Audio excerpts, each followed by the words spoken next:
Hello दोस्तों, नमस्कार। स्वागत है आपका एक बार फिर से हमारे यूट्यूब चैनल एजुकेशनल ज्ञान में। इस वीडियो में हम सीएचएस क्लास 6, 9th और 11th के काउंसलिंग के बारे में कुछ मुख्य बातें बताएंगे।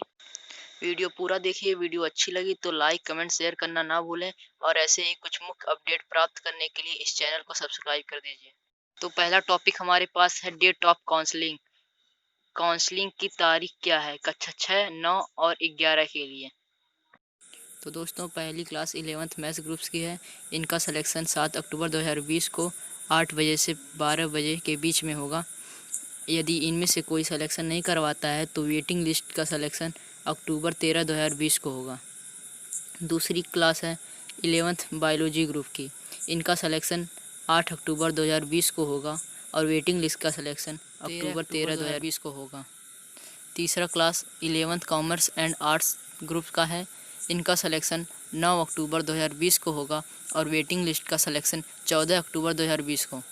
चौथा क्लास 11th पेड सीट, मतलब जो पैसे देकर अपना सिलेक्शन करवा रहे हैं, उनका सिलेक्शन 15 अक्टूबर 2020 को होगा। इसके बाद क्लास 9th की बारी आएगी। इनका सिलेक्शन 12 अक्टूबर 2020 को होगा और वेटिंग लिस्ट का सिलेक्शन 16 अक्टूबर 2020 को। लास्ट में क्लास 6 का सिलेक्शन होगा जो कि 17 अक्टूबर 2020 को है। यदि फर्स्ट लिस्ट में से कोई कैंडिडेट अपना काउंसलिंग नहीं करवाता है तो सेकंड लिस्ट की डेट 2 अक्टूबर 2020 को है। यह तो हो गई काउंसलिंग की डेट की बात। अब हम काउंसलिंग की फ़ीस की बात करेंगे कि काउंसलिंग में कितनी फ़ीस लगेगी। क्लास 11th मैथ ग्रुप के लिए अनुमानित fees 5,000। Class 11th biology group के लिए अनुमानित fees 5,000। Class 11th arts and commerce group के लिए अनुमानित फ़ीस 5,000। क्लास 9th अनुमानित फ़ीस 5,000। पेड सीट यानी कि जो खरीदी गई सीट है उसके लिए अनुमानित फ़ीस 5,000 और उसके बाद 20,000 अलग से जोड़े जाएंगे, तो टोटल पेड सीट के लिए 25,000 अनुमानित फ़ीस है। क्लास 6 के लिए अनुमानित फ़ीस 5,000 है। इसमें मुख्य बातें नीचे बताई गई हैं। रुपये 3,000 कक्षा 11 में कंप्यूटर साइंस विषय चयन करने वाले अभ्यर्थियों के लिए अलग से जमा करने होंगे। अगर आप कंप्यूटर साइंस लेंगे क्लास 11th में तो आपको 3,000 अलग से जमा करना होगा। दूसरी मुख्य बात सभी कक्षाओं के लिए बताई गई है कि प्रथम लिस्ट की काउंसलिंग के उपरांत किसी कक्षा में कोई सीट रिक्त रह जाने पर ही द्वितीय लिस्ट जारी की जाएगी। इसका मतलब यह है कि यदि प्रथम लिस्ट से कोई कैंडिडेट अपना काउंसलिंग नहीं करवाता है तब द्वितीय लिस्ट जारी की जाएगी। उसमें से आप अपना चयन करवा सकते हैं। उसका भी डेट दिया गया है। इसमें समय दिया गया है 10 बजे से 2 बजे तक। यह सभी क्लास के लिए है। यह तो बात हो गई काउंसलिंग की डेट, काउंसलिंग का फीस और काउंसलिंग का समय। अब हम काउंसलिंग की स्थान की बात करेंगे। काउंसलिंग कराने का स्थान है central Hindu boys school, Kamachha Varanasi. Kamachha Varanasi में पड़ता है। आपको स्कूल में जाकर अपना काउंसलिंग कराना होगा। सीरियल वाइज से आपका नाम बोला जाएगा, आपका नाम आएगा तो आप अपना जाकर काउंसलिंग करवा सकते हैं।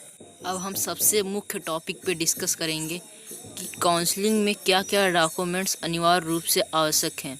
जब आप काउंसलिंग करवाने जाएंगे तो आपके पास कई सारे डॉक्यूमेंट होने चाहिए। इसी डॉक्यूमेंट के बारे में हम अब बात करेंगे। यह डॉक्यूमेंट सभी क्लास के लिए अनिवार्य है। पहला डॉक्यूमेंट्स है रजिस्ट्रेशन फॉर्म। प्रवेश के लिए भरे गए आवेदन पत्र की छायाप्रति। जब आप रजिस्ट्रेशन फॉर्म भरे थे तो उसकी छायाप्रति यानी कि फ़ोटोकॉपी अनिवार्य है। दूसरा है छात्र का नवीनतम पासपोर्ट साइज फ़ोटो 4 कॉपी। छात्र की 4 फ़ोटो चाहिए पासपोर्ट साइज की। तीसरा पात्रता परीक्षा के मार्कशीट की मूल व छायाप्रति। पात्रता परीक्षा की मार्कशीट की फ़ोटोकॉपी चाहिए। टीसी मूल प्रति। सीबीएसई बोर्ड के अतिरिक्त अन्य संबंधित बोर्ड की टीसी सक्षम अधिकारी द्वारा हस्ताक्षरित होनी चाहिए। प्रवेश के समय टीसी नहीं उपलब्ध होने की स्थिति में प्रवेश की तिथि से 1 सप्ताह के अंदर अनिवार्य रूप से जमा करना होगा।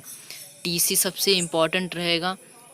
किसी अधिकारी, सक्षम अधिकारी के द्वारा साइन कराना होगा आपको, जैसे डीएम, कलेक्ट्रेट। प्रवेश के समय टीसी नहीं उपलब्ध होने की दिशा में आपको 1 सप्ताह के अंदर अपना टीसी जमा करना होगा। 5वां जाति प्रमाण पत्र की मूल प्रति एससी, एसटी, ओबीसी, एनसीएल अभ्यर्थियों के लिए। एससी, एसटी, ओबीसी, एनसीएल अभ्यर्थियों के लिए यह डॉक्यूमेंट इम्पॉर्टेंट रहेंगे। जाति प्रमाण पत्र आपका जो होता है, जाति आय निवास प्रमाण पत्र, उसमें से आपका जाति प्रमाण पत्र अनिवार्य है। छठवां, पीसी हैंडीकैप्ड प्रमाण पत्र जिसमें विकलांगता का प्रतिशत 40% व उससे अधिक का उल्लेख हो।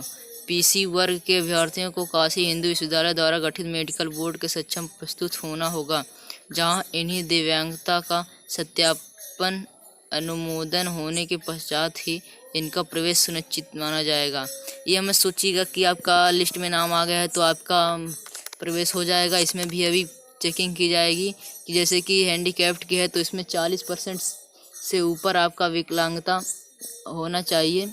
यह सब जांच किया जाएगा। वहां जाने के बाद अगर यह सब आपका सही रहेगा तभी आपका काउंसलिंग होगा, नहीं तो दूसरी लिस्ट जारी की जाएगी जिसमें से वेटिंग लिस्ट वालों का चयन होगा। सातवां है एलटीसी सेल बीएचयू द्वारा निर्गत कर्मचारी प्रमाण पत्र बीएचयू कर्मचारियों के पुत्र पाल्य के लिए। सातवां, जो बीएचयू एम्प्लॉयज़ हैं उनके अपना मतलब एम्प्लॉयज़ का सर्टिफिकेट चाहिए। अपने पुत्र या किसी संबंधी का अगर एडमिशन करवा रहे हैं तो उनको अपना एम्प्लॉय सर्टिफिकेट चाहिए। आठवां है अंतिम विद्यालय द्वारा निर्गत चरित्र प्रमाण पत्र। आपको जिस स्कूल में पढ़े थे उस स्कूल से चरित्र प्रमाण पत्र लाना होगा। अभ्यर्थी के आधार कार्ड की मूल प्रति या छाया प्रति। अभ्यर्थी की जो आधार कार्ड बनी होगी, आधार कार्ड फोटोकॉपी भी चाहिए और ओरिजिनल भी चाहिए। 10वां और लास्ट है अभ्यर्थी के जन्म तिथि संबंधी प्रमाण पत्र की मूल प्रति और छाया प्रति। जो आपका जन्म तिथि प्रमाण पत्र बना होगा जिस चीज़ से, वह लाना होगा, उसका फोटोकॉपी भी आवश्यक है। इन सभी 10 डॉक्यूमेंट को आपके ले जाना अनिवार्य होगा। यदि इसमें से कोई भी गलत पाया गया तो आपका काउंसलिंग मुश्किल हो सकता है। इसलिए अपना सारा डॉक्यूमेंट्स रेडी रखिए, अपने डेट पे जाइए और अपना काउंसलिंग सुनिश्चित करवा दीजिए। ये कुछ मुख्य बातें सभी क्लासों के लिए है। इसका स्क्रीनशॉट लीजिए और अपना काउंसलिंग सही से करवा लीजिए। वीडियो यहीं पर समाप्त करते हैं। वीडियो अच्छी लगी हो तो लाइक कमेंट शेयर करना ना भूलें और ऐसे ही अपडेट पाने के लिए हमारे चैनल को सब्सक्राइब करें।